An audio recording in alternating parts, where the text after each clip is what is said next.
बिल्लाहि मिनश्शैतानिर्रजीम बिस्मिल्लाहिर्रहमानिर्रहीम। अस्सलामुअलैकुम दोस्तों और बहनों, आज हम इस वीडियो में आप लोगों को बीवी के नाजायज़ ताल्लुक़ ख़त्म करने के लिए एक आसान सा वजीफ़ा बताएंगे। दोस्तों, उस बीवी के शोहर को चाहिए कि इस कुरानी सूरत का वजीफ़ा करे। दोस्तों, इस वजीफ़े की इजाज़त आम है, आप ये वजीफ़ा कर सकते हैं, मगर मेरी आप लोगों से एक गुजारिश है।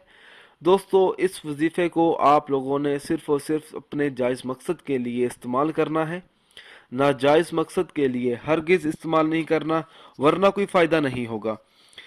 दोस्तों, अगर किसी शरीफ शोहर की बीवी के नाजायज़ ताल्लुक़ हों किसी मर्द के साथ, या किसी शरीफ बीवी के शोहर के नाजायज़ ताल्लुक़ हों किसी औरत के साथ, तब उस बीवी या उस शोहर को चाहिए कि वो ये वजीफ़ा करे।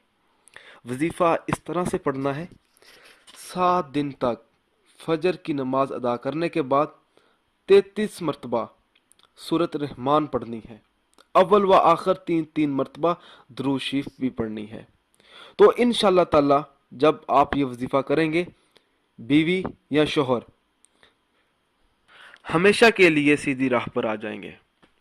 दोस्तों, जब आप ये वजीफ़ा पढ़ेंगे तो आपने 5 वक़्त की नमाज भी पढ़नी है। जब तक आप 5 वक़्त की नमाज अदा नहीं करेंगे तो वजीफ़े का कुछ असर नहीं होगा।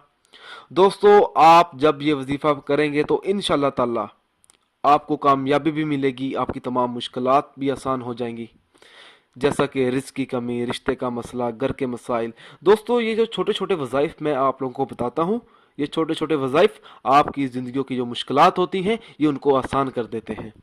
दोस्तों, आप जो भी अमल करें, हर अमल अल्लाह की रज़ा के लिए करें।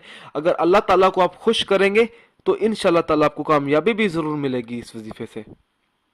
दोस्तों, उन अफराद के वज़ाइफ और अमल इसलिए बेअसर रहते हैं क्योंकि वो 5 वक़्त की नमाज अदा नहीं करते और दीगर फ़राइज़ अदा नहीं करते। दोस्तों, अच्छी बात को तो फैलाना भी एक सदका है। अगर आप मुझसे कोई भी वजीफ़ा पूछना चाहते हैं या कोई ऐसा वजीफ़ा है जिसकी आपको समझ ना आ रही हो, तो आप मुझसे पूछ सकते हैं इस वीडियो के कमेंट में। अगर आप इसी तरह की मज़ीद वीडियोस देखना चाहते हैं तो हमारे channel Zoya life health care को सब्सक्राइब करना हरगिज़ ना भूलें, ताकि आपको आगे आने वाली वीडियोस की मालूमात मिलती रहे। जज़ाकल्लाह।